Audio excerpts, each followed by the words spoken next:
All right, so I'm gonna take you guys on a little journey I've been on lately, which is pretty common from the sounds of it from these guys, us guys that have these late '60s, early '70s full-size Ford cars. So my '69 Thunderbird has the 9 3/8 inch rear end, which is this bad boy right here. Some differences in the 9 inch, some obvious housing looking things differently. The universal flange, whatever you want to call it, right here is a big part that's different. So usually you have the fork looking ends. This one has this one, so I'm going to have some changing on that to make that work. But anyways, 9 3/8 inch.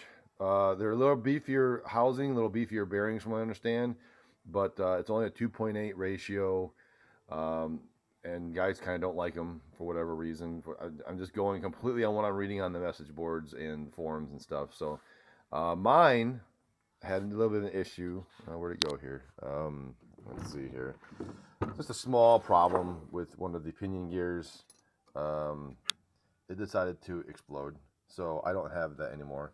And of course, this entire rear end's shot because all that metal went flying through everything. So every bearing surface, gear, ring, whatever you want to call it, it's all destroyed. So this rear end is junk.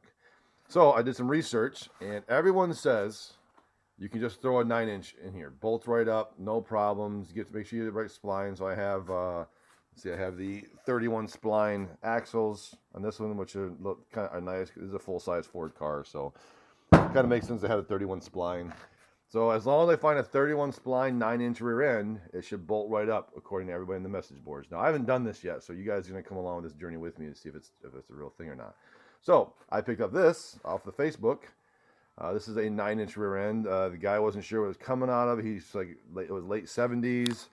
I did some checking on the casting numbers that's the casting number for the housing, and then the gear has some part numbers on it, and right here's a part number on the side of this. So from what I can tell from the guys telling me, early '70s, late '60s were Ford 9 inch, probably the 3.5. I guess I can count the teeth and figure that out. Or no, I'm sorry, 3.0. So 330, solid spool. So basically, it's the same kind of version of what I took out, going back in, and it's a 9 inch.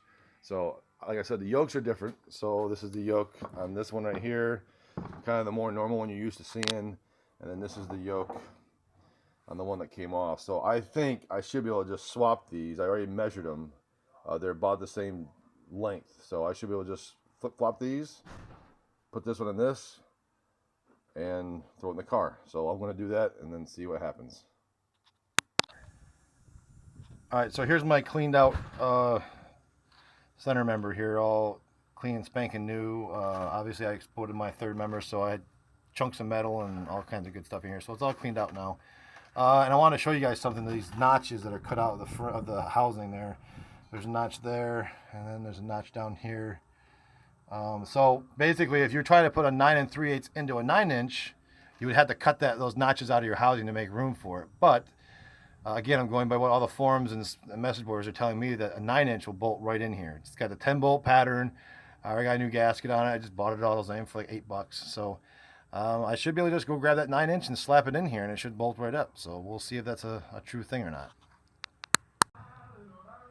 Okay, so the third member is all installed. Got the axles back in. So you guys have never done this before, the axles are pretty easy. You can see these guide holes. You got 4 bolts and nuts right here. The bolts are all set from the back side. So impact runs those off real quick. These pull right out, pretty easy. 10 bolts around the pumpkin gets it in. I haven't changed the yoke yet because I couldn't hold it hard enough to get the nut off the thing. So we're gonna put tires on it and hope the pressure from the tires is enough for me to break the nut loose and get that yoke changed. So all installed. Like I said, 10 bolts, pretty easy. You got someone to help you out. The thing weighs about 4,000 pounds, so that part ain't easy. But putting that on, it wasn't too bad with a jack stand. And here you can kind of see the drive shaft, the differences right there. So they had that round piece instead of the normal, like, 2 U-bolt deal with the universal. So I'm going to see if I can get those yokes swapped out. And then we should be ready to roll and see how this thing works. As far as it fitting in the housing, no problem. She slid right in, bolts matched up perfectly. So again, 9 3/8, You just throw a 9" in there and it bolts up just fine. The splines are good. The spacing as far as the length of the axles was a concern for me. Those went in just fine and engaged, and yeah, so far so good. The 9" bolts right up to the 9 3/8. So you guys that have these Thunderbirds and El Torinos and Tornados, you don't want 9 3/8 anymore.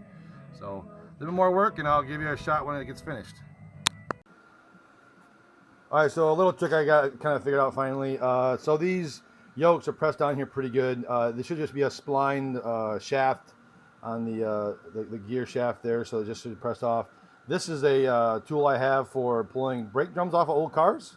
This works great. I actually just used the bolts that came off the car for this yoke. Hooked it up. Now it's not exactly symmetrical because there's 3 pieces on a 4-piece yoke, but regardless, this is working pretty good. I don't have to use any force. It just kind of turn it by hand, and it's coming off. It's coming off slowly, but it's coming off. You can kind of see a gap there. So a little trick. I'm just going to throw this in the video in case someone wondering how I got this yoke off of here. It's like I said, it's pressed down a little bit, but not too bad. This tool works great for this. Oops. All right, so it's finished. The lighting is terrible. I don't know if you guys can see this or not, but it's done. I got the yoke changed. It was pretty easy. I had to press it off and then bolt it on. And it worked. So you guys are stuck with these beautiful, big, gorgeous Thunderbirds, and you have those 9 3/8 rear ends, and they go out on you. All you gotta do is find a 9", literally like the randomest one I could find. The guy didn't even know what kind of car it came from. All I knew it was a 9". I did the math, did the numbers checking. It was a 3.0. And it bolted right in. 9 3/8 came out, 9" went right in its place.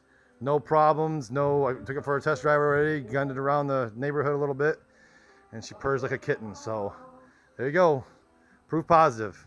9" will slide right into a 9 3/8. You change the yoke out on the spline and you're golden. Thanks guys.